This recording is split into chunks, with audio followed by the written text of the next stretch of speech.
विदिताखिल शास्त्र सुधा जलधे महितोपनिषत् कथितार्थ निधे हृदये कलये विमलं चरणं भवशंकर देशिकमे शरणम् करुणावरुणालय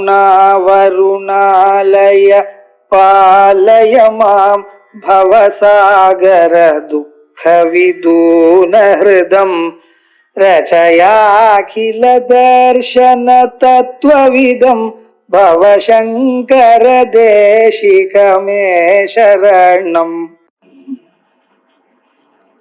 आरूढ़ भक्ति गुण कुंचित भाव चापयुक्तैः शिवस्मरण बाणगणैरमोघैः निर्जित्य किल्बिषरिपून् विजयी सुधीन्द्रः सानन्दमावहति शुद्धितराज्यलक्ष्मीम् ध्यानाञ्जनेन समवेक्ष्य समप्रदेशम् विद्वा महाबलिभिरीश्वर नाममन्त्रैः दिव्याश्रितम् भुजगभूषणमुद्वहन्ति ये पादपद्ममिहते शिवते कृतार्थाः भूधरता मुदवः अपैक्षया श्रीभूधार एव किमतः सुमते लभस्व केदारमाकलितमुक्तिमहिषदीनां पादारविन्दभजनं परमेश्वरस्य आशापाशक्लेशदुर्वासनादिभेदोद्युक्तैः दिव्यगन्धैरमन्दैः आशाशाटीकस्य पादारविन्दं शेषपेटीं वासितां मे तनोतु.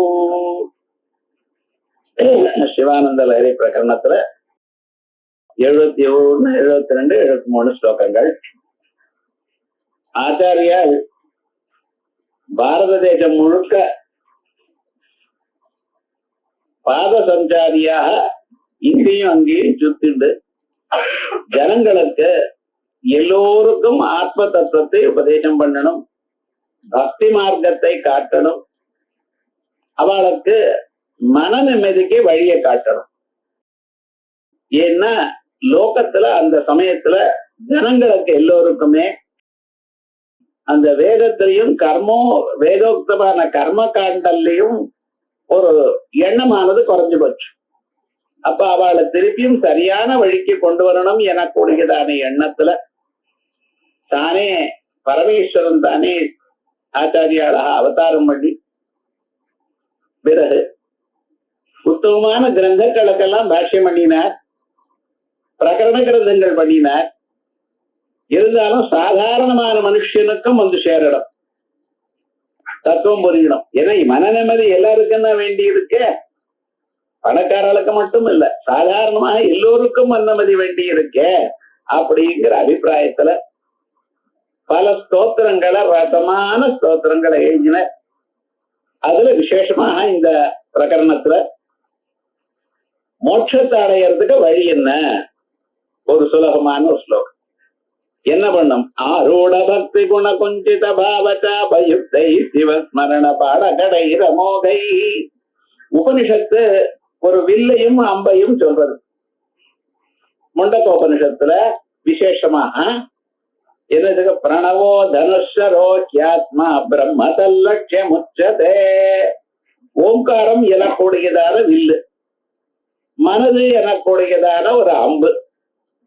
இந்த வில்லுல அம்ப பூட்டி பிரம்மம் பரமேஸ்வரன் எனக்கூடியதான ஒரு லட்சியத்தை நோக்கி அதை விடணும். அப்ப என்ன, உங்க மனச ஓங்காரம் வழியாக பிரம்மன் இடத்துல சேர்க்கணும். அவ்வளவுதான். வில்லு என்ன பண்றார்? வில்லுல அம்ப பூட்டி வில்ல விட்டு விட்டு அந்த அம்பானது எங்க போய் சேர்றது? லட்சியமா இருக்கக்கூடியதான எதை அடிக்கிறானோ அங்கே போய் ஒன்னா போயிடுறது. அதே மாதிரியே இந்த ஓங்காரம் எனக்கூடியதான வில்லுல உங்க மனசு எனக்கூடியதான அம்ப பூட்டி அந்த அம்ப விட்டுடையானால் அந்த அம்பு எங்க போய் சேரணும்? பரமேஸ்வரனிடத்துல போய் சேரணும். அப்ப உங்க மனசு பரமேஸ்வரனோட ஒன்னா போயிடுதா? அப்ப என்ன சொன்னார்? உங்களுக்கு தொல்லை குறைஞ்சது. எப்பவுமே மனுஷனுக்கு மனசு இருக்கிற போதுதான் இன்பமோ துன்பமோ மாறி மாறி வருது. இன்பம் கொஞ்சமாக தான் இருக்கு, துன்பம் ஜாஸ்தியா இருக்கு. எந்த இடத்துல போனாலும் துன்பத்தை மறக்கணும்னு பாக்குறோம், மறக்க மாட்டேங்கிறது. இன்பத்தை நீடிக்கணும்னு நினைக்கிறோம், சுகமானது நீடிக்கல, அப்பப்ப போயிடுறது. அப்ப இந்த மனச இன்பத்தையும் துன்பத்தையும் மாத்தி மாத்தி கொடுத்துட்டு இருக்க கூடியதான இந்த மனச பரமேஸ்வரனுக்கு அர்ப்பணம் பண்ணிவிட்டேனால் நீங்க சௌக்கியமா இருக்கலாம். அது எப்படி நீங்க சௌக்கியமா இருக்குன்னு தெரியுங்கிறல, தூக்கத்துல மனசை விட்டு நிம்மதியா இருக்கு. நான் சொல்ல வேண்டாம், நீங்களே சொல்றேன், நிம்மதியா தூங்கினேன்.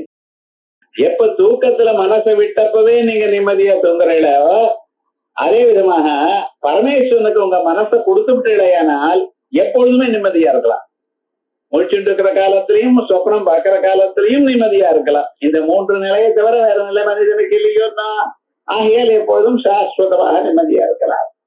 அப்படி ஒரு வில்லையும் அம்பையும் உபனிஷத்து சொன்ன இவர்னு சொல்றார், ஆரூட பக்தி குண குஞ்சித பாவச்சாபம். இங்க ஒரு வில்லு இருக்கு. என்ன வில்லு? பரமேஸ்வரத்தில் இருக்கக்கூடியதான எண்ணங்கள், பரமேஸ்வரனதான பற்றியனதான எண்ணங்கள், அவருடைய கதலைகள், அவளுடைய பக்தால் எத்தனை பேர், சிவனடியார்கள் எத்தனை பேர் இருக்க, அவளை பத்ததான ஒரு நினைப்பு. இப்படிப்பட்டதான சிவனடியார்களுடைய நினைப்பு, சிவனுடைய லீலைகள் எனக்கூடியதான வில்லில் அதுக்கு என்ன பண்ணோம், இவர் இன்னொன்னு ஜாஸ்தி சொல்லியிருக்கார். அதுக்கு ஒரு 4 கயிறு கட்டணும். 4 கயிறு கட்டினா தானே வில்லு உபயோகிக்கப்பட முடியும். அந்த 4 கயிறு என்னன்னா, ஆரோட பக்தி கூட குஞ்சித, பக்தியோட கூடின உயர்ந்ததான ஒரு பக்தி. பக்தி 4 விதமா சொல்லியிருக்க கீதாதி சாஸ்திரங்கள்ல. எப்படி? ஆர்த்தா ஜிக்ஞாசு அர்த்தார்த்தே ஞானீக பரதர்ஷபா. பகவான் எப்ப நமக்கு ஞாபகம் வர்றார்? தலைவலி கால்வலி ஏதாவது சிரமம் வந்த பிறதான். சாதாரண சமயத்துல அவரை பத்தி நினைக்கிறது இல்ல சாதாரண மனுஷன். ஏன்? காலம்புறேந்து ஏதோ இந்த வயரை ரொப்பறதுக்காக இங்க இங்க அலையறதுக்கே அவனுக்கு பொழுது போல, பகவானை பத்தி தெரியல. ஒரு கஷ்டம் வந்துருச்சுன்னு தான் பகவானை பார்க்கிறார். குந்தி அப்படித்தானே பண்ணினார். எப்பொழுதுமே எனக்கு கிருஷ்ணா எனக்கு கஷ்டத்தையே கொடுத்துன்றதுன்னா எதுக்குன்னா, கஷ்டம் வந்தாதான் நீங்க ஞாபகம் வர. விபதஸ்தந்து நஷ்ரத் தத்ர தத்ர ஜகத்குரோ பவதோ தர்சனம் யத்யாத் அபுனர்பவ தர்சனம். அப்படின்னு மனசுல ஒரு கஷ்டம் இருந்தா, கிருஷ்ணா நீ காப்பாத்துன்னு நினைக்கிறேன். கஷ்டங்கள்லாம் போயிடுதுன்னு உன்னை நினைப்பேனோ இல்லையோ டவுட். அனாவசியமா இந்த வம்புக்கு பரீட்சைக்கே போக வேண்டாமே, போயிட்டு வெயில ஏன் சார் வம்பு? அதனால நீ கஷ்டத்தை கொடுத்துட்டே இரு, என்ன உன்னுடைய நினைப்பு இருக்கும். இது ஆர்த்த பக்தின்னு. ஒரு கஷ்டம் வந்தா அதுக்கப்புறம் ஒரு, அதுக்கப்புறம் 2வது என்னன்னா, இது என்ன அது என்னன்னு தெரிஞ்சுக்கணும். தெரிஞ்சுக்கிறதுக்கு வழிகள் நமக்கு பிறக்க மாட்டேங்கிறது. எதை தெரிஞ்சுக்கணும்னு நினைக்கிறோமோ அவ சொல்லிக் கொடுக்க மாட்டேங்கிறா. எத்தனை சீக்ரெட், பிசினஸ் சீக்ரெட்டுங்கிறான், அதுங்கிறான், இதுங்கிறான். எது சொல்லலாமோ அதை சொல்ல மாட்டேங்கிறான். ரொம்ப லோகத்துல ஜனங்கள்லாம் ரொம்ப கஷ்டப்படுத்துறான். ஆகையால் அப்படிப்பட்டதான விஷயங்களை அறிவதற்கு தகுந்ததான ஒரு சமயம் எனக்கு கிடைக்கணும், ஒரு சூழ்நிலை வரணுங்கிறதுக்காகவே என்ன பண்றார்? ஜிக்ஞாசோ, அறியணுங்கிறவன் பகவான பிரார்த்திக்கிறான். 3வது பேர் வழி என்ன? ஜெனரலா 90% பீப்புள் அர்த்தார்த்தி, காசு வேணும். ஏன்னா மனுஷாளுக்கு ரொம்ப நாளா ஒரு ஆசை இருக்கு, என்ன நிறைய காசு இருந்தா நம்ம சௌக்கியமா இருக்கலாம். இது ஒரு எண்ணம் எங்கிருந்து வந்ததுன்னு தெரியல. இதை யாரு காசு நிறைய இருக்கிறவாள போய் கேட்கணும். அவன் என்ன சொல்றாள்? சார் இவ்வளவு காசு இருந்தா ப்ராப்ளம் தாங்கிறான். ஒரு அளவுக்கு இருக்க வேண்டியதுதான். உங்களுக்கு காசு இல்லாத போனா மனுஷனை யாருமே மதிக்க மாட்டான். காசு இருக்கணும், ஆனா எவ்வளவு இருக்கணும்? நமக்கு எவ்வளவு செலவு இருக்கோ அதுக்கு மேல கொஞ்சம் இருக்கணும். அதுக்கு மேல இருந்ததுன்னா அதை காப்பாத்துறதே ரொம்ப கஷ்டம்னு. காசை சம்பாதிக்கிறது கஷ்டம், சம்பாதிக்கிறத பத்திரமா வச்சுக்கிறது கஷ்டம். அதுக்கப்புறம் செலவு பண்ணும் பொழுது மனசுக்கு துன்பத்தை கொடுத்துட்டே போறது. செலவாயிட்டே இருக்கே காலம் அழுது 10,000 செலவாயிட்டே இருக்கிறான். 10,000 செலவாயிடுச்சுங்கிறேன், 10,000 வந்ததே எல்லாம் கேன்சல் ஆயிடுச்சே சாருங்கிறான். அந்த மனுஷனுக்கு இந்த காசானது துன்புறுத்துட்டே இருக்கு. ஆனாலும் அதுக்கு யாரோ அர்த்தம்னு பேர் வச்சா. அனர்த்தம்னு வச்சிருக்கணுமா? அர்த்தம் அனர்த்தம் பாவய நித்யம் நாஸ்தி தத்சுகலே சத்யம். அனர்த்தம்னு பேர் வைக்க வேண்டி இருக்க, அதுக்கு அர்த்தம் பொருள்னு வச்சுட்டு இருக்க பாருங்க. அது நமக்கு துன்பத்தைன்னா கொடுக்கறது, இன்பத்தை கொடுக்கறா போல காட்டுறது. அதை வாங்குவோம் இதை வாங்குவோங்கிற வாங்கின 3வது நாள் அதுக்கு 2 வருஷம் கேரண்டினா கரெக்டா 720வது நாள் ராத்திரி போயிடுது. வாரண்டின்னா அதுவும் போயிடுது. கேரண்டியா வாரண்டியா ஒண்ணும் புரியல. அதை எக்ஸ்சேஞ்ச் பண்ணினான்னா 20,000 ரூபாய்க்கு வாங்கினா 2,000க்கு எடுத்துக்கிறேங்கிறான். ஏதோ உமக்கு ரொம்ப கருணையோட சொல்றான். மறுபடியும் அடுத்ததாக என்ன பண்ணிட்டு இருக்கேன், 222,000 ரூபாய். கடைசியில என்னடா ஆச்சுன்னு உத்தியோகத்துல சேர்ந்ததுல இருந்து ரிட்டையர் ஆகிற வரைக்கும் தவணை கட்டிட்டே இருக்கேன். இப்படித்தானே வாழ்க்கை இருக்கு. அந்த காசுக்கு மேல ஒரு அபிமானம். காசு இருக்கப்படாதுன்னு சொல்லல, உங்க சாஸ்திரம் என்னைக்குமே காசு வேண்டாம்னு சொல்லல. ஆனா காசுல தீவிரமான எண்ணம் உங்களுக்கு வேண்டாம். அது பாட்டுக்கு வருது போறது. பரமேஸ்வரன் காலத்துக்கு மாட்டாரா? அந்த எண்ணம் இருக்கு.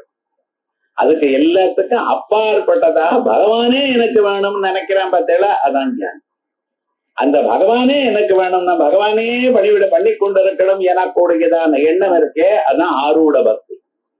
யோகாரூடங்கிற பார்த்தேளா, அப்படி ஆரூட பக்தி குண குஞ்சித பாவச்சாப்ப.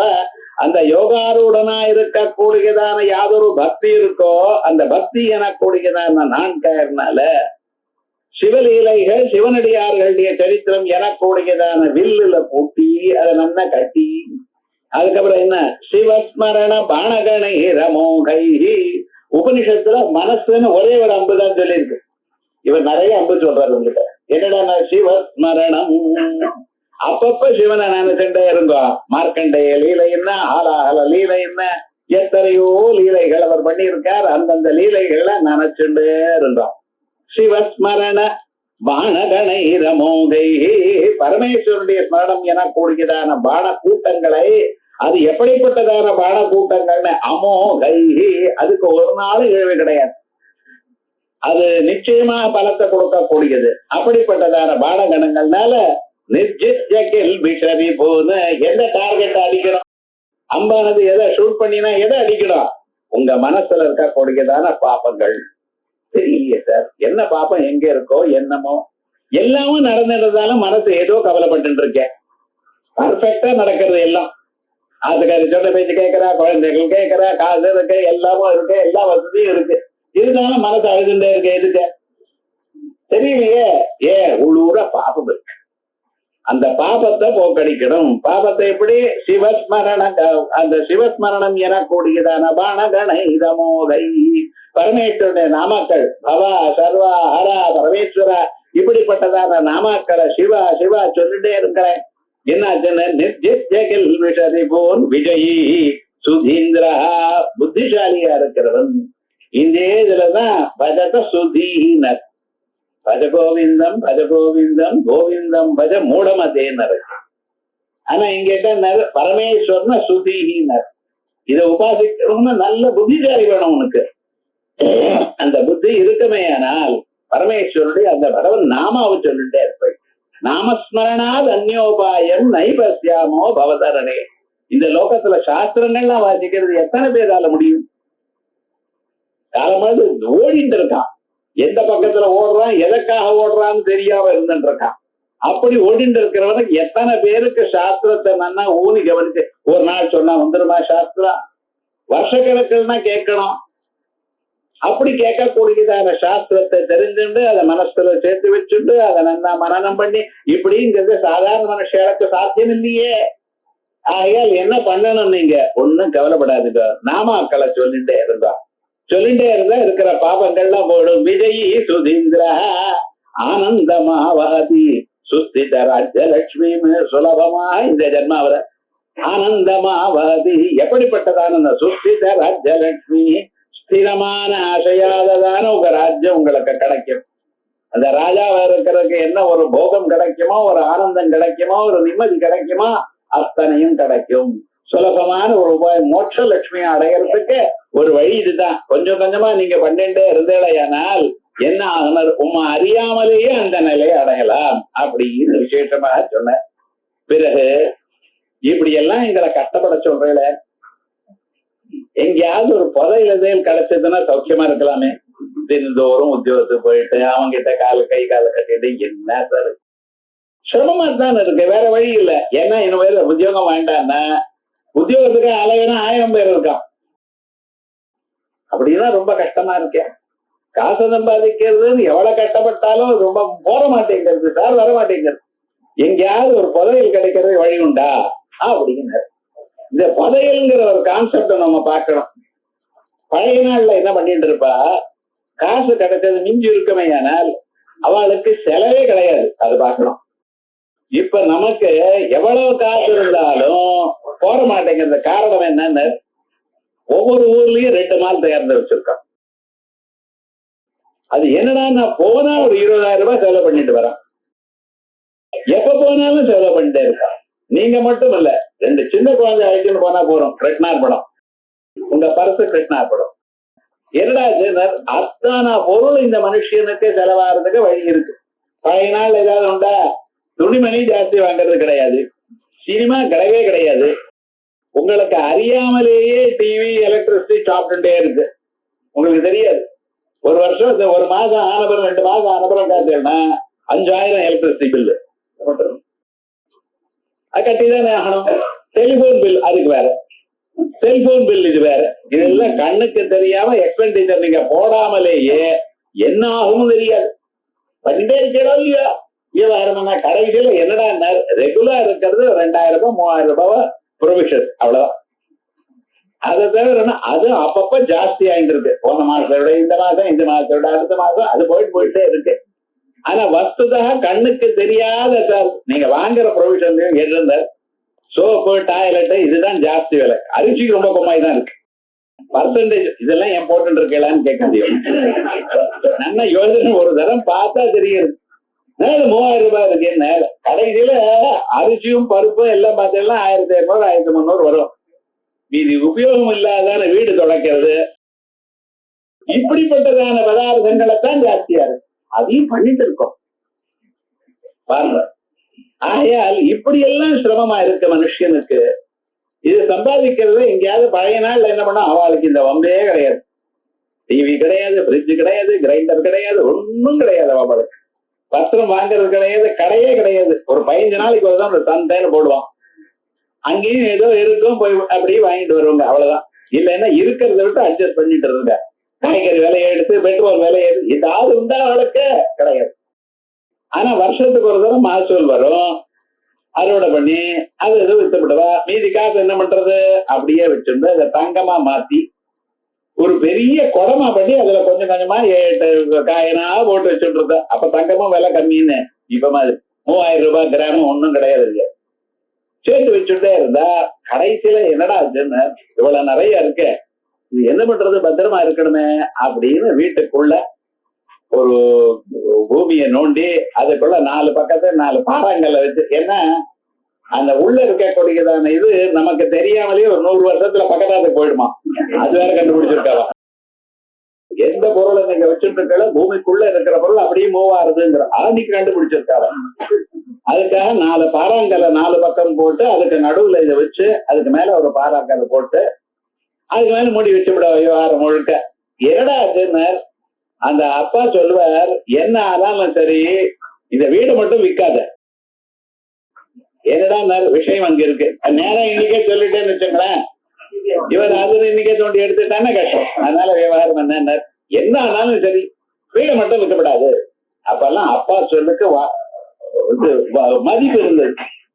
இப்ப என்ன அப்பாவுக்கா மதிப்பு இல்லை, சொல்லுங்க மதிப்பு விவகாரம் அப்படி ஆயிடுது. இப்ப அப்பா சொன்னார் என்ன ஆனாலும் விற்கப்படாது, அப்படியே கவலை. அதுக்கப்புறம் என்ன சொன்னார், அதுக்கப்புறம் ஒரு பாட்டியம்மா அங்க இருந்து வர, ஆமா ஏன் இந்த வீடு விற்க மாட்டேன்னு அப்பா சொன்னா. பாட்டி அப்படியா, என்கிட்டயும் சொல்லியிருக்க, என்ன உங்கள்கிட்ட சொன்னார், இந்த வீடு விற்கிறாம விற்காம பார்த்துக்கோன்னு சொல்லியிருக்கேன். எதற்காக, ஒண்ணும் இல்ல, இந்த இடத்துல ஏதோ பூமியில எங்க மகாலட்சுமி அனுகிரகம் இருக்கான் அப்படின்னு ஆப்தோக்திம் ஒரு நல்லவர் வந்து சொல்லியிருக்க. அதுக்கப்புறம் என்னாச்சுன்னு, நீ எங்க உட்கார்ந்துட்டு இருக்கியோ, இந்த இடத்துல பூஜை பண்றதுக்காக உட்கார்றியோ, அந்த இடத்துல நோண்டி பாரு. ஓஹோ சார், நோண்டுறதுன்னு எப்படி அவ்வளவு சீக்கிரமா முடியுமா? அவன் பாட்டுக்கு நான் இந்த ஆளை கொண்டு வந்து கடப்பாறை எல்லாம் கொண்டு வந்து இந்த நோண்டினா ஒரு 2 அடி வரைக்கும் போச்சு.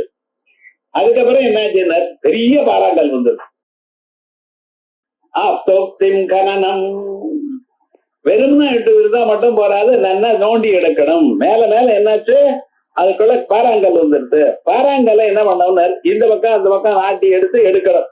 எடுத்த பிறகு என்னாச்சு, ததோபரி சிலாபாகர்ஷணம். மேல இருக்க கொடுக்கதான கல் இருக்க, அந்த கல்லை அங்க இருந்து அகத்தணும். நகத்தின பிறகு என்னாச்சுன்னு, அங்கே பெரிய குடம் இருக்கு. அந்த குடத்துக்கு மேல மூடி சீல் பண்ணி வச்சிருக்காரு அவர், கங்கை சம்பு மாதிரி. அதை எடுத்து அது மேல கொஞ்சம் எடுத்து ஸ்வீகிருதிம் நிக்ஷேபஸ்தமபேட்சதே நஹி ததஹ அப்படின்னு பகிஹி சப்தைஸ்து நிர்கச்சதி. இப்படி பகி சப்தை நிதி நிதின்னு சொன்னாலோ அது புதையல்னு சொன்னாலும் போகாதுன்னு. அதுக்கு இவ்வளவு கஷ்டப்படணும். ஒரு புதையல் இருந்தாலும் முதல்ல யாரோ ஒருத்தர் வந்து இது இருக்குன்னு சொல்லணும். ஆப்தோக்திம், அதுக்கப்புறம் கனனம், அதை வெட்டி எடுக்கணும். மேல பாறாங்கல் இருக்கணும், அந்த பாறாங்கலை தள்ளணும். தள்ளித பிறகு உள்ள இருக்க கூடியதான புதையலை எடுக்கணும். இப்படி இங்க வேதாந்தத்துல என்ன சொல்லியிருக்காரு, தத்வத் பிரம்ம விதோபதேச. பிரம்மஜானி சொல்லக்கூடியதான வேதாந்த வாக்கியத்தை கேட்கணும், உபனிஷத்துகள்ல கேட்கணும், விடாம கேட்டு இருக்கணும். பிறகு மனன, கேட்ட பிறகு அதை மனனம் பண்ணணும். இப்படி சொல்லி இருக்காரு, நம்ம வாழ்க்கையில இப்படி இருக்கு, இது சரியா இருக்கா, இது ஏன் இப்படி, நமக்கு ஏன் அவர் சொல்றது அனுபவத்துக்கு வரல அப்படின்னு மனனம் பண்ணணும். மனனம் பண்ணி இது இப்படி இந்த வாக்கியங்களுக்கு இத்தானே அர்த்தம், பிரம்மம் இப்படித்தானே இருக்கு அப்படின்னு நினைச்சிருந்து தியானம் பண்ணணும். தியானம் பண்ணிட்டே இருந்தேன்னா ஒரு நாளைக்கு தட்டில் லேகா சமருச்சி சக்கரோபரி சம்ஸ்திதா அப்படின்னு தானா புரிய ஆரம்பிக்கிறது. மாயாகர்ய திரோகிதம் ஸ்வமமலம் தத்துவம் நதுர்யுக்திபி அப்படின்னு விவேக சூடாமணியில இந்த புதையலை பத்தி பேசியிருக்கார் ஆச்சாரியார். வேதாந்தத்தில் இருக்கக்கூடியதான ஒரு புதையல் இது. சாந்தோக்கியோபனிஷத்து அகர் அகர் பிரம்ம கச்சந்தஹானவிந்தந்தி அனுதேன ஹி பிரத்யூடா. தினந்தோறும் பிரம்மலோகத்துக்கு போறானா, பிரம்மம் இருக்கிறதுக்கு போறான், ஆனாலும் தெரிய மாட்டேங்கிறது. ஏன், அனுதேன ஹி பிரத்யூடா, மாயனால மறைக்கப்படும். எப்படி புதையலானது அதுக்கு மேல இருக்கக்கூடியதான பாறாங்கல்லுனாலையும் அதுக்கு மேல இருக்கக்கூடியதான மண்ணுனாலையும் மறைக்கப்பட்டிருக்கோ, அதே போல நமக்குள்ள இதயத்துக்குள்ள இருக்கக்கூடியதான் அந்த பிரம்மமானது, அந்த பிரம்மங்கிற ஒரு புதையலானது இப்படி மறைக்கப்பட்டிருக்கு. இதை போக்குறதுக்கு என்ன பண்ணணும், குருபதேசம் வேணும்.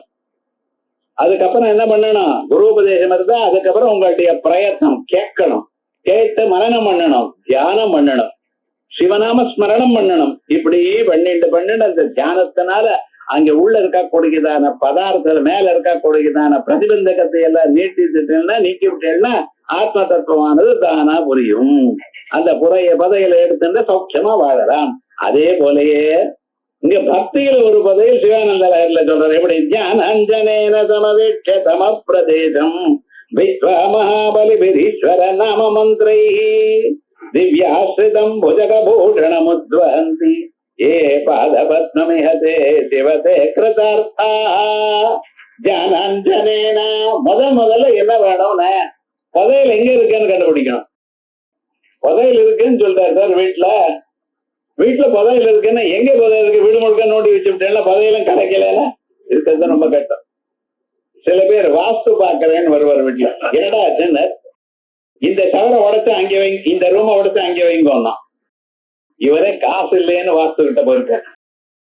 இவரு ஒரு 30,000 ரூபாய்க்கு செலவு பண்ணிச்சுட்டார். இது என்ன ரொம்ப கடனா இருக்கு, என்னால தாங்க முடியலையே, யாரோ சொன்னால வாஸ்துன்னா ஒண்ணும் இல்ல. இந்த சமையல் கட்ட தூக்கி அந்த பக்கம் வைங்கோ, அந்த பெட்ரூம் இந்த பக்கம் மாற்று போனா இது பிளாட், இது ஒண்ணு மாற்ற முடியாது. பெட்ரூம் சமையல் ஆக்கிட்டா அப்புறம் சமையல் ரூம் சின்னதா இருக்கு, நீங்க போனீங்கன்னா வெளியில வர முடியாது. இங்க பாத்ரூம் இருக்கவே இருக்கக்கூடாது சார், அந்த கோடிக்கு போகணும்னா பைப் லைன் எல்லாம் மாத்துனேன். ஆனா அவர் சொல்லிவிட்டாருன்னு வச்சுங்களேன், இது மேல பிரதிபத்தி ஜாஸ்தி. வாஸ்து தெரிஞ்சவர் சொல்லியிருக்காரு, என்ன பண்றதுன்னு ஒரு கவலையும் பட வேண்டாம். பகவன் நாமாவை சொல்ற ஆளுக்கு வாஸ்து ஒண்ணும் பண்ணாது. ஏன்னா அவர் உங்களுக்கு நீங்க வசிக்கிறதுக்கு அவர் தான் பண்ணிட்டு இருக்கார். உள்ளூர இதயத்துல இருந்து நீங்க சௌக்கியமா இருக்கலாம்னு சொல்லிட்டு இருக்காரு. அதுக்காக வாஸ்து சாஸ்திரம் தப்புன்னு நான் சொல்லல. வாஸ்து சாஸ்திரத்துக்கு அவ்வளவு இம்பார்ட்டன்ஸ் கொடுக்க வேண்டாம். யார பகவானை நம்பிட்டு இருக்காளோ, யாருக்கு குரு கட்டாட்சம் இருக்கோ அவள்லாம் இதெல்லாம் எதுவும் அவளை ஒண்ணும் பண்ணாது. அந்த ஒரு தைரியம் வேணும். ஆனா இந்த புதையல பாக்குறவா என்ன பண்ணுவா, முதல்ல என்ன பண்ணுவார், அதுக்கு ஒரு மை வச்சுட்டு இருக்கா. எங்க இருக்கு சார் மை, எங்க இருக்கிறதுங்கிறார். அப்படி கேட்கக்கூடாது. தியானஞ்சனேன, தியானம் எனக்கூடியதான மைய பூசிண்டு அந்த தெரிஞ்சுண்டு தியானம் பண்றவா இருக்க பாத்தீங்களா, அத தியானஞ்சனேன அந்த தியானம் பண்ணி பண்ணி எங்க இருக்க, மந்திரோபாசனத்தினால அவ உட்கார்ந்துன்னா அந்த இடத்துல கையில கம்ப வச்சுண்டு தியானம் பண்ணுவான். தியானம் பண்ணும் பொழுது அது வலது பக்கம் சாயறதா இடது பக்கம் சாயறதா, வலது பக்கம் சாய்ஞ்சதுன்னா அங்க தீர்த்தம் இருக்குன்னு அர்த்தம். கையில தீர்த்தம் எங்க போர் போடணுங்கிறத அதை வச்சுட்டீங்கன்னா ஓஹோ இங்க வலது பக்கம் சாய்ஞ்சதுன்னா அங்க தீர்த்தம் இருக்குன்னு அர்த்தம். இடது பக்கம் சாய்ஞ்சதுன்னு வச்சுங்களேன் அந்த இடத்துல புதையல் இருக்குன்னு அர்த்தம். இதுக்கு ஒரு மந்திரம் இருக்கு. நாளை காலமா எல்லாரும் அந்த மந்திரம் என்ன சொல்லுங்க, அடுத்த கிளாஸ்ல அந்த மந்திரம் உபதேசம் பண்றீங்களா, இப்படி எல்லாம் கேட்கக்கூடாது. விவகாரம் என்னன்னா, மனுஷனுக்கு அவ்வளவு ஒரு காலத்துல கவலைப்பட்டு இருக்கான், வெறுமனா இல்ல. இப்படி முக்கியமாக என்ன வேண்டி இருக்கு, தியானஞ்சனேன தியானம் பண்ணி அந்த கண்ணுக்கு அந்த புதையல எங்க இருக்குன்னு அறியக்கூடியதான ஒரு அஞ்சனத்தை அதை பூச்சுண்டு தமவேட்ச தமப்பிரதேசம், அதுக்கு மேல தமப்பிரதேசம் எங்க அந்த இருட்டோட கூடியதான பதார்த்தம் இருக்க அஜ்ஞானம் இருக்கோ, ஏன்னா எங்க புதையல் மூடப்பட்டு இருக்கோ அதை தெரிஞ்சுக்கணும். தெரிஞ்சுக்கிறதுக்கு என்ன வேணும், தியானஞ்சனேன மான்கள் தியானம் பண்ணி சொல்வார். சிவனடியார்கள்லாம் எத்தனை பேருக்கு சகாயம் பண்ணியிருக்கா தெரியுமா, ஒரு பைசா அவ வாங்கிறது இல்லை. இன்னொருத்தருக்கு சகாயம் பண்ணணும் எனக்கூடியதான எண்ணத்திலேயே வாழ்ந்திருக்கா. அவ நினைச்சா எவ்வளவோ கோடீஸ்வரனா இருக்கலாம், ஆனா கிடையாது. ஒரு சாட்சாத்தான ஒரு மகாத்மா அவருக்கு பக்கத்துல தினந்தோறும் வந்து சகாயம் பண்ணிட்டே இருக்கார். சில நாள் சகாயம் பண்ணிட்டே இருக்காரு, ஒண்ணுமே கிடையாது. இவர் உட்கார்ந்து இருக்காரு, தபஸ் பண்றாரு, வேலைக்கு அந்த ஆகாரத்தை கொடுத்து அவருக்கு வேண்டியதான புஷ்பங்கள் கொடுப்போம், இப்படியே சகாயம் பண்ணிருக்காரு. ஒரு நாளைக்கு அவத்துல மாமி கேட்டிருக்கேன், என்னமோ ஒரு பெரியவர் சின்ன சிவனடியான்னு அவருக்கு சகாயம் பண்ணிட்டு இருக்கல, உங்க அதுல நாளைக்கு சிரார்த்தம் வருது, ஒரு பைசா இல்லையே, என்னமோ பண்ண போறேன், அவர் போய் கேட்டு வாங்க அப்படின்னா.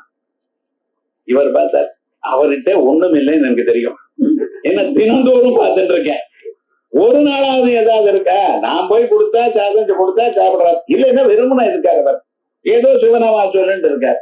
இருந்தாலும் நல்லதே நினைச்சுட்டு நான் கொடுத்துட்டு இருக்கேம்மா, அவர்கிட்ட ஒண்ணுமே கிடையாது அப்படின்னு. ஒண்ணுமே கிடையாதுன்னு அவர் இத்தனை நாள வாழ்ந்துட்டு இருக்காரு, நீங்க என்ன லோலோன்னு அலையிறீல, அலையாம வாழ்ந்துட்டு இருக்காரு, அவர்கிட்ட நிஜமா ஏதோ அந்தமா ஐடியா பாருங்க. ஒரு இடத்துலயே உட்கார்ந்து நான் ஆனந்தமா இருக்கேன்னா வேற ஏதோ வழி இருக்கும் அப்படிங்கிறது.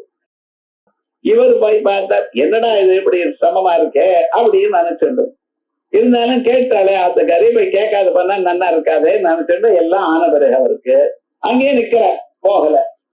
ஒரு 10 நிமிஷம் ஆச்சு, அரை மணி நேரம் ஆச்சு, அவரு கேட்கிறார், என்ன காவியெல்லாம் ஆகிட்டு போக வேண்டியதானே அப்படின்னாரு. இல்ல அப்படின்னாரு, என்ன இழுக்கிறது, என்ன வேணும் சொல்லுங்க அப்படின்னாரு. சொல்ல, நான் இன்னைக்கு ஆத்துல சார்த்தம் ஒண்ணுமே இல்லை அப்படி பாக்குறாரு.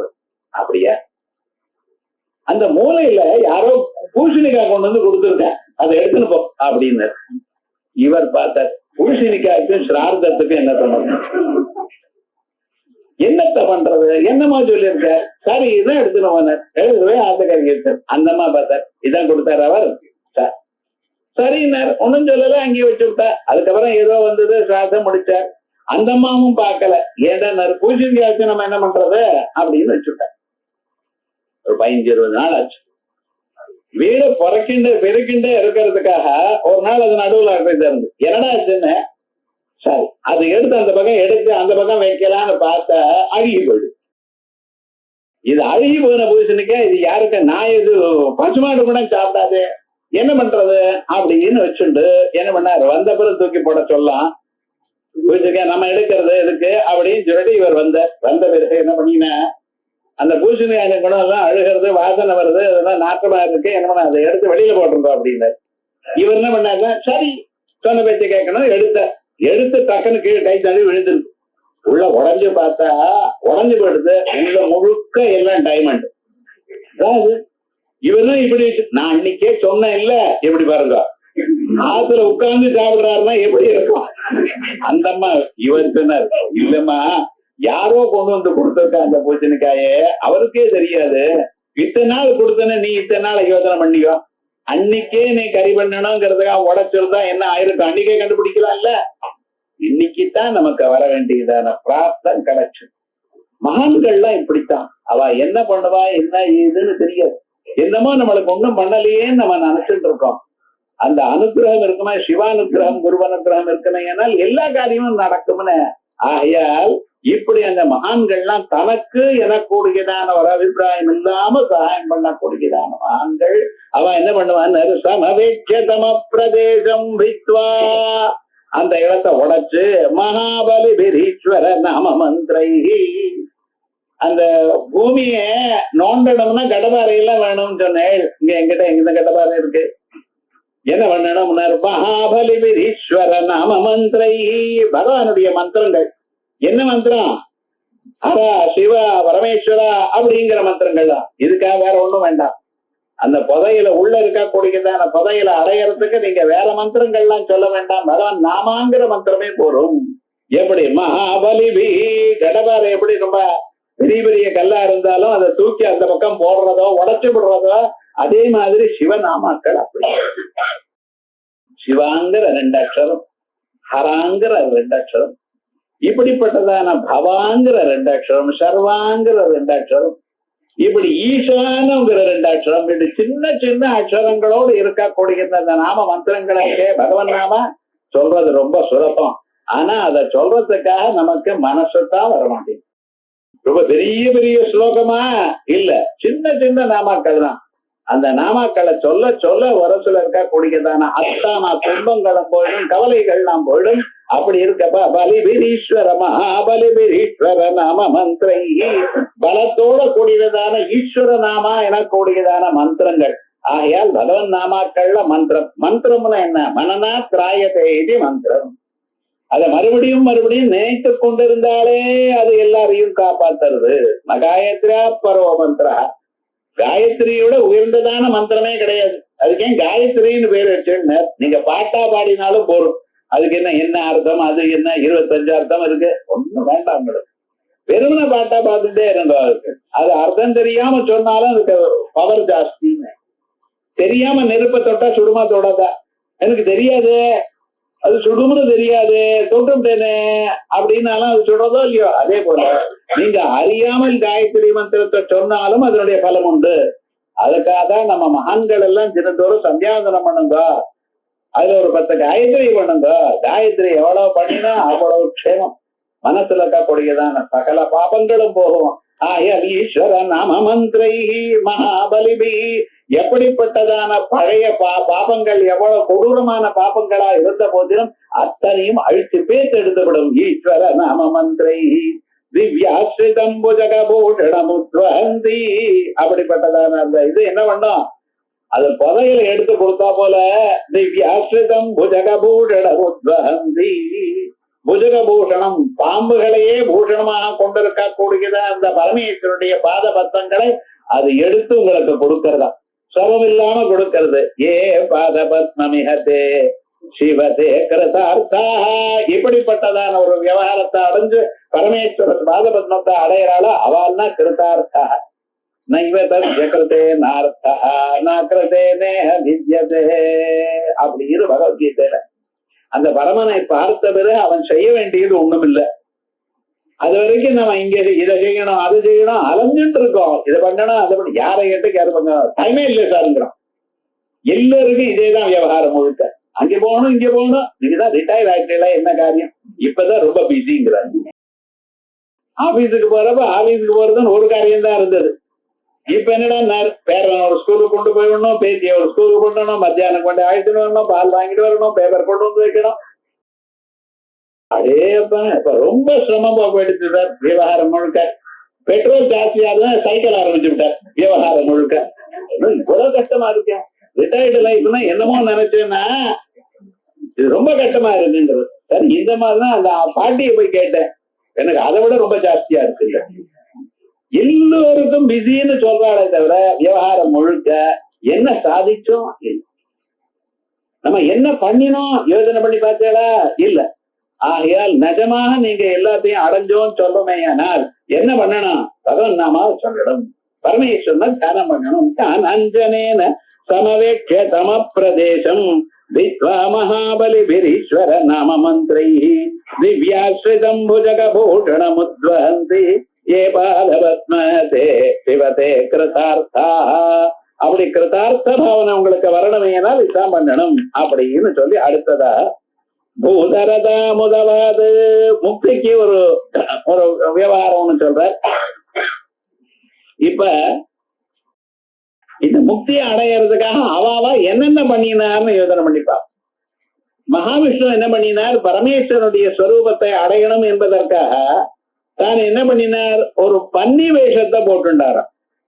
என்ன சுவாமினார்? அவருடைய அடி எங்க இருக்குன்னு பார்க்கணும். அதுவோ பூமியில இருந்து ஆரம்பிச்சு ஆகாசம் வரைக்கும் போயிட்டே இருக்கு. தேவ்யோ யக்ஷமா புருவது கேனோபனிஷத்துல சொல்றது பாருங்க. அந்த தேவதைகளுக்கு முன்னால ஒரு யக்ஷமாக வந்ததான். ஒரு யக்ஷம்னு சொன்னா ஒரு பிரகாசம், டியூப்லைட் மாதிரி தான ஒரு ஒளி.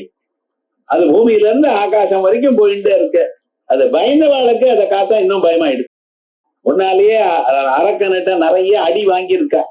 இருந்தா போல இருந்து புதுசா ஒரு பதார்த்தம் வந்துட்டே இருந்ததுன்னா ஜனங்களுக்கு எல்லோரும் ஒரு பயம் தானே. ஒண்ணும் வேண்டாம், உங்க காதுல டம்ளர் ஆடினா போறோம். நீங்க ஆட்டாமல் அது ஆடினா ஆயிடுது விவகாரம் முழுக்க. ராத்திரியெல்லாம் தூங்க மாட்டேல.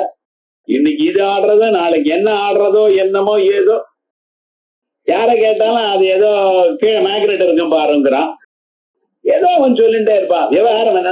மனுஷனுக்கு சாதாரணமா நடக்கக்கூடியதான காரியம் கொஞ்சம் வேற விதமா மாறினா பயந்தான். தேவதைகளுக்கு இப்படி பயம்னே. அப்படி அந்த பரமேஸ்வரனுடைய அடிமுடியை கண்டுபிடிக்கிறதுக்காக பரமேஸ்வரனும் மகாவிஷ்ணுவும் பிரம்மதேவரும் கிளம்பினாரா. கிளம்பி என்ன பண்ணினார்? பூதரதா முதவாது யதபேட்சயா ஸ்ரீபூதாரயே வகிமுத சுமதே லபஸ்வ. ஏ மனமே, நான் சொல்றேன் பாரு. பூதரதா முதவஹது. மகாவிஷ்ணு என்ன பண்ணினார்? பூதரதா முதவஹது. பூதரதாம்னா பூமியை புழக்கக்கூடியதான ஒரு பன்னி வேஷத்தை எடுத்துட்டார். பூதரதா முதவஹது. எதற்காக? எதபேட்சையா, எந்த பரமேஸ்வரனுடைய ஸ்வரூபத்தை அடையணும் என்பதற்காக மகான்கள்லாம் இவ்வளவு கஷ்டப்பட்டிருக்க. ஏன்னா தானா யோக சக்தியினால ஒரு சக்தியினால் ஏன்னா யோக சக்தி இவர் தான் கொடுக்கணும். இவர் கொடுத்தா யோக சக்தி வேலை செய்யும். அவரையே அடையறதுக்கு யோக சக்தி வேலை செய்யுமா? செய்யாது. சோ அதுக்கு என்ன நம்ம பண்ணணும் என்பதற்காக முயற்சி பண்றதுக்காக போற. யாருன்னு? ஸ்ரீபூதாரயேவ. அவருக்கு ரெண்டு ஆத்துக்காரு. மகாலட்சுமின்னு ஒரு அம்மா, பூமாதான்னு ஒரு அம்மா. இப்படி ரெண்டு ஆத்துக்காரி உடைந்ததான மகாவிஷ்ணு என்ன பண்ணினார்? பூதரதா முதவஹது. பூமியை பொழந்துண்டு உள்ள போகக்கூடியதான பன்னி வேஷத்தை அடைந்தார். சுமதே பூதாரயேவ கிமுத சுமதே லபஸ்வா. இப்படி இருக்கமையானால் ஏ மனமே, நல்ல மனமே எல்லா மனசுக்கும் வராது. மனசுக்கு சம்ஸ்காரம் இருக்கணும். பெரியோர்கள் நல்ல வழியில வளர்த்து இருக்கணும். அதே போல எல்லாம் நல்ல சத்சங்கம் இருக்கணும் மனுஷாளுக்கு. சத்சங்கம் இல்லாத போனால் இந்த பக்கம் வரவே முடியாது. பகவானை அடையிறதும் பகவன் நாமாவை சொல்லணும், கேட்கணும் எனக்கூடியதான எண்ணமே வராது. பீச்சுக்கு போகலாம், சினிமாவுக்கு போகலாம், வேற எங்கேயோ போகலாம் அப்படின்னு தான் தோணுமே தவிர பகவன் நாமாவை கேட்கணும்னு தோணாது. கோயிலுக்கு போகணும்னு தோணாது. திருநீர் அணியணும்னு தோணாது. ஏன்? அதுக்கு ஒரு சம்ஸ்காரம் வேணும். பெரியோர்களே நல்ல வழியில வளர்த்து இருக்கணும். இல்ல அவ நல்ல வழியில இருக்கணும். வளர்க்கறதுன்னு எல்லாரும் தான் வளர்க்கிற. அவன் நல்ல வழியில இருந்தால் அதை பார்த்து அறிஞ்சுப்பான். குழந்தைகளுக்கெல்லாம் எப்படி பார்த்து வருமே தவிர நீங்க சொன்னா கேட்க மாட்டேன். சொன்னா எந்த மனுஷனும் கேட்க. நீ என்ன சொல்றது, நான் என்ன கேட்கறது? ஏன்னா உள்ளூர எனக்கு ஒரு அகங்காரம்னு ஒண்ணு இருக்கு எல்லோருக்கும். பிரகதேஸ்வம் நீ யோட்சதி பகவத்கீதையில சொல்லும் பொழுது நான் சொன்னா யாரு கேட்க? பகவான் கிருஷ்ணனே. கிருஷ்ணம் வந்தே ஜெகத்குரு. அவரே சொல்றார், நான் சொன்னா கேட்பாளா? அவ மனசுல என்ன தோன்றதோ அதுதானே கடைசியில செய்ய போறா. ஆகையால் என்ன பண்ணணும்? ஒண்ணு சொல்லலாம், நம்ம சாஸ்திரத்தை சொல்லிட்டே இருக்கலாம். சொல்லிட்டே இருந்தா இந்த மனசுக்கு மேல ஒரு புத்தின்னு ஒண்ணு இருக்கு. அதுல போய் ஸ்டோர் ஆயிட்டே இருக்கும். அன்னைக்கு சொன்னார், இன்னைக்கு சொன்னார், 10 தரம் சொன்னார், 100 தரம் சொன்னார். ஒவ்வொரு கிளாஸ்லயும் காயத்ரி மந்திரம் ஜபம் பண்ணிட்டே இருக்கோம். பண்ணிட்டு ஒரு நாளைக்கு என்னமோ சொன்னாரே கஷ்டமா இருக்கு, பண்ணித்தான் பாப்போமே ஆரம்பிப்பான். அவ்வளவுதான். இனிமேல் நல்ல வழிக்கு வந்தாச்சு. அதனால என்னாச்சு, கேட்டு கேட்டு இருக்கிறவா என்னைக்காவது ஒரு நாள் நீங்க இத்தனை பேருக்கு சொல்லிட்டு இருக்கல சார், எத்தனை பேர் மாறினான்னு உமக்கு என்ன தெரியும்னு நம்ம கிட்ட வந்து நான் மாறினேன் சொல்ல போறாளா? மாறுவா. ஏன்னா அனாதி காலமா இந்த சாஸ்திரம் வந்திருக்கு. மகான்கள்லாம் நல்ல வழியிலேயே இருந்துட்டு இருக்கா. அவ நல்ல வழியில இருந்த தொட்டு தான் நாமும் சௌக்கியமா இருந்துட்டு இருக்கோம். அப்படி இதை சொல்லிட்டே இருக்கணும்னு சாஸ்திரத்தினுடைய அபிப்பிராயம் என்ன? இப்படி இருந்தால் சில பேர் அதுக்கு சமயம் வேணும். சில பேர் 1 வருஷத்துல மாறுவா, சில பேர் 20 வருஷத்துல மாறுவா. அதுக்காக நீங்க கவலைப்படக்கூடாது. பண்ணிட்டே இருக்கணும். அவாவா காரியத்தை பண்ணிட்டே இருக்கோன்ட்டு. அப்படி பண்ணிட்டே இருந்தால் ஒரு நாளைக்கு அந்த புத்தியில இருக்கக்கூடியதான தத்துவம் மனசுக்கு வந்து மனசை கண்ட்ரோல் பண்ணுமா. மனப்பிரகிரகமேவச புத்தின் துசாரதிம் வித்தி மனப்பிரகிரகமேவச இந்திரியாணி ஹயானாபோ விஷயாம்ஸ்தேஷு கோச்சரான். பகவான் அழகான ஒரு சரீரம், ஒரு தேரை கொடுத்திருக்காரு நமக்கு. தேருன்னா அந்த தேருக்கு 2 சக்கரம் இருக்கணுமா இல்லையா? இதான் நமக்கு 2 காலம். அந்த தேருக்கு தேரோட்டி இருக்கணுமே. யாரு? புத்திங்கிற ஒரு தேரோட்டி. அதுக்கு கட்டக்கூடியதான பூட்டின குதிரைகள்னா 5 புலன்கள் எனக்கூடியதான குதிரைகள். அந்த குதிரைகளையும் இந்த சாரதிக்கு நடுவில் ஒரு கனெக்ஷன் கயிறு இருக்கோ இல்லையோ, அதை பிடிச்சுன்னா இழுக்கிறார். அது போல உங்க மனசு. ஆகையால் புத்தியானது மனசை பிடிச்சு இழுத்தது. ஏனால் மனசு புலன்கள் வேற எங்கேயும் போகாது. அப்படி அழகாக உங்க புலன்களை நல்ல வழியில மாத்தணும். அதுக்கு என்ன, சிவபக்தி எனக்கூடியதான் அந்த குதிரைகளுக்கு 2 பக்கமும் கண்ணுக்கு கட்டி விடும். பக்தியோட இருக்கணும் மனுஷன்.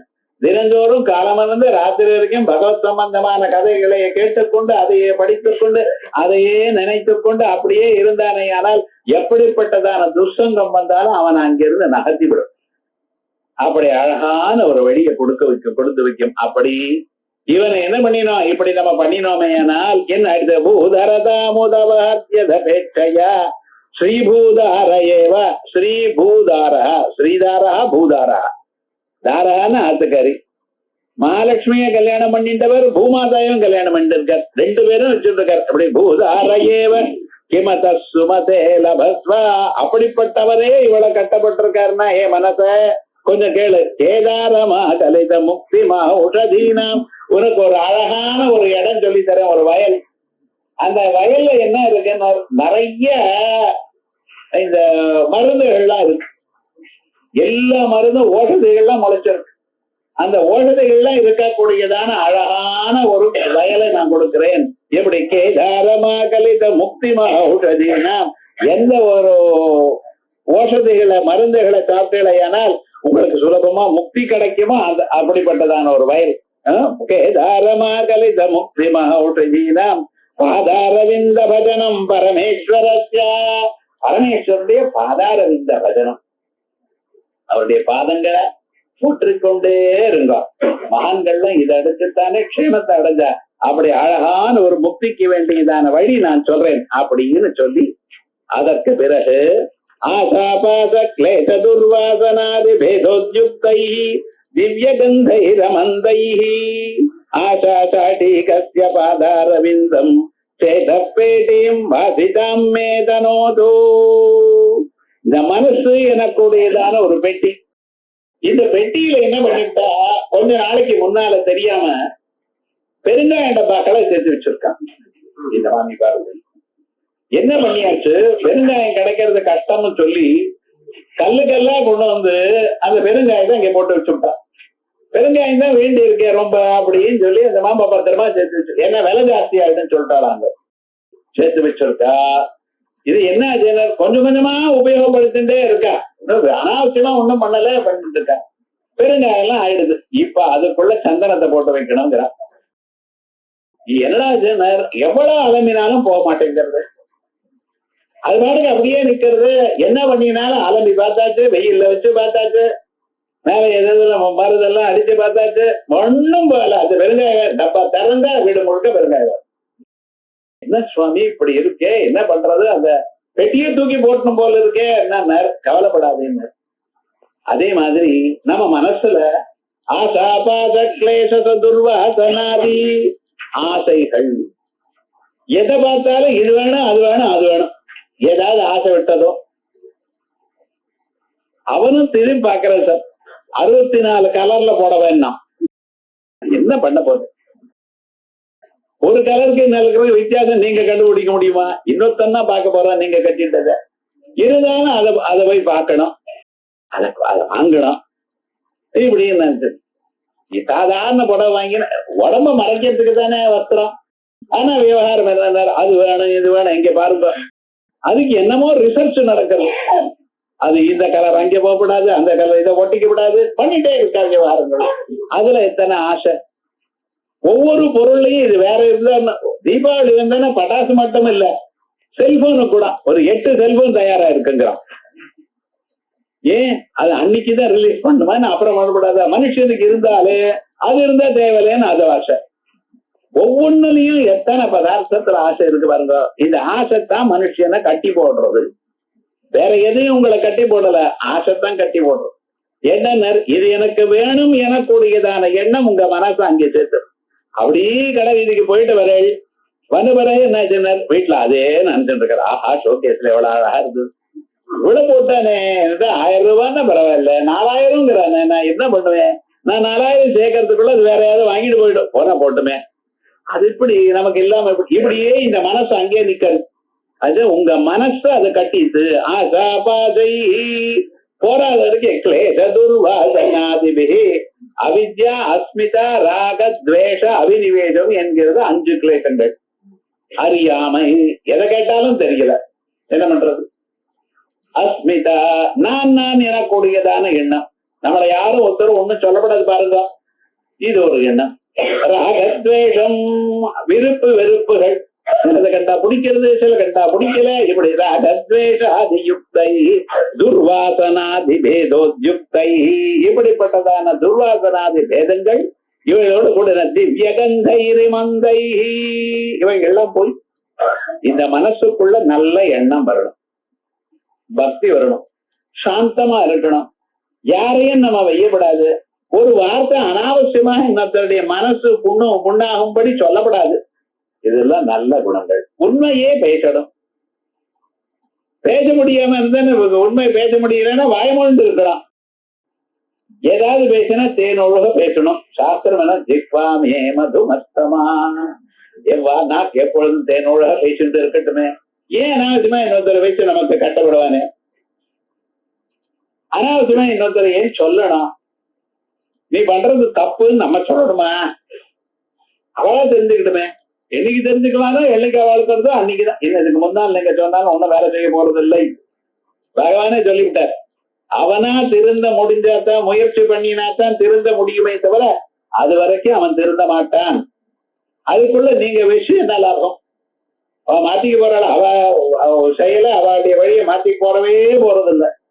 எந்நேரம் இன்னொருத்தரை பத்தி கோல் சொல்லிட்டே இருக்கிறது, வச்சுட்டே இருக்கிறது, மனசுல அதே கெட்ட எண்ணங்களை நினைச்சுட்டே இருக்கிறது. வேண்டாமே, அதான் நாம நினைங்க, பரமேஸ்வரனையே நினைச்சுட்டு இருக்கா. இதுதான் இந்த நல்ல எண்ணங்கள் மனசுல. மனசுனால பரமேஸ்வரனுக்கு அபிஷேகம், அவருக்கு நல்ல வாசனை, கங்கை ஜலத்தினால பரமேஸ்வரனுக்கு அபிஷேகம் பண்றதா நீங்க ரத்ன சிம்மாசனம், ரத்ன கல்பிதமாசனம், ஹிமஜலை ஸ்நானம் திவ்யாம்பரம், அழகா பண்ணிட்டே இருங்களேன். அவருக்கு வெறுமன ஈஸ்டர்ல உட்கார்ந்துட்டே பண்ணிடுங்க, யாரு வேண்டாம்னு சொன்ன? ஆயிரக்கணக்கான பசுமாடுகள் எல்லாருக்கும் தானம் பண்ணுங்களேன். வசுதேவரே தானம் பண்ணாரா? ஜெயில இருந்துட்டு இருக்காரு, கிருஷ்ண பரமாத்மா பிறந்து இருக்காரு, தானம் பண்ணினான்னு திடீர்னு அவருக்கு சுகசுவாமி சொல்லிட்டே இருக்காரு. பரீட்சத்துக்கு டவுட் வந்துருது, அவர் தான் ஜெயில இருக்காரு, கதை மாத்தி சொல்லிட்டு தூங்கிடலான்னு கேட்டார். ஜெயில இருக்கிறவர் எப்படி 10,000 பசுமாட்டை தானம் பண்ணுவாண்டார். மனசான்ட்டார், விவகாரம் கிடையாது, மனசுனால தானம் பண்ணினார். 4 பேர் சௌக்கியமா இருக்கணும் நினைக்கிறதுல ஒன்றும் தப்பு இல்லையே. ஆனா இந்த நினைப்பு கூட உயர்ந்ததான பலத்தை கொடுக்கிறது. ஏன்? இந்த நல்ல எண்ணங்கள் மனசுக்கு வர்றது ரொம்ப கஷ்டம். ஏன்னா இந்த மனசுக்குள்ள ரொம்ப நாளா பெருங்காயத்தை போட்டு வச்சிருக்கோம். எத்தனை கவலைகள், எத்தனை கெட்ட எண்ணங்கள் சேர்த்து வச்சிருக்கோம். ஒரு பிறவியா பல பிறவிகளை சேர்த்து வச்சிருக்கோம். அவெல்லாம் போகணும். ஆசாபாச கிளேச துர்வாசனாதி வேத உத்யுக்தை திவ்யகந்தை ரமந்தை ஆசா சாட்டீகஸ்ய பாதாரவிந்தம். இத போறதுக்கு என்ன பண்ணணும்? ஆசா சாட்டீகஸ்ய பாதாரவிந்தம். ஆசைங்கிறது திக்குங்க. முதல்ல ஆசைன்னா ஆசைன்னு அர்த்தம், மனசுல இருக்கக்கூடியதான ஆசைகள். 2வது ஆசைன்னு அர்த்தம் திக்குக்கு ஆசை. இந்த திக்கே வஸ்திரமா உடையவர் அப்படின்னா திகம்பரனா இருக்கக்கூடியதான பரமேஸ்வரன். ஆசாசாட்டி கஸ்ய பாதாரவிந்தம் சேதப்பேட்டியும் பாதிதம் மேதனோதோ. அப்படி இந்த மனசு எனக்கூடியதான பெட்டி எத்தனையோ நாட்களா கெட்ட எண்ணங்களோட இருக்கே, இத நீக்கி அந்த பரமேஸ்வருடைய அபிப்பிராயம் அங்க வரட்டும் அப்படின்னு. வாசிதம் மேதனோதோ. இனிமேல இந்த நல்ல எண்ணங்கள் வர ஆரம்பிச்சா கெட்ட எங்களுக்கு கிட்டையே வராது. எப்ப நீங்க நல்ல வழிக்கு மாறிட்டோ இனிமேல கெட்டவனும் கிட்ட வர மாட்டான். கெட்டவன் எப்ப வருவான்? உங்களை மாத்த முடியும்னு வருவான். நீங்க எப்ப நல்ல வழிக்கு போயிட்டோ இனிமேல கெட்டவன் வர மாட்டான். ஏன்டா வந்தா நீங்க அவனையும் மாத்திரு போயிட்டு. அவனுக்கு பயம் விவகாரம், அவனுக்கு அங்கிருந்து வர்றது கஷ்டம். சோ விவகாரம் என்னடா நீங்க க்ஷேமமா இருப்பீங்க. ஆகையால் மனசுல நல்ல எண்ணங்கள் வரத்துக்கும் உங்க மனசு எப்பொழுதும் பரிசுத்தமா இருக்கிறதுக்கும் வழி என்னன்னு எங்க பரமேஸ்வர பாவனை இருக்கட்டும் அப்படின்னு சொல்லி இந்த மனச ஒரு குதிரையாக சொல்ற ரொம்ப அழகான ஸ்லோகம். சிவானந்தலா இல்லையே அற்புதமான ஸ்லோகம். எது? கல்யாணினம் சரச சித்திரகதிம் சவேகம் சர்வங்கிதமனகம் திருவலட்சணாட்யம் தேதஸ்துரங்கமதிருஹ்ய சரஸ்மராரே நேதஸ்தமஸ்த ஜகதாம் ரிஷபாதிரூடா அப்படின்னு ரிஷபாதிரூடனா இருக்கக்கூடியதான பரமேஸ்வரன் தியானம் பண்ணக்கூடியதான அழகான அற்புதமான ஒரு ஸ்லோகம். அது 5 நிமிஷம் எல்லாம் போகாது, ஒரு 1/2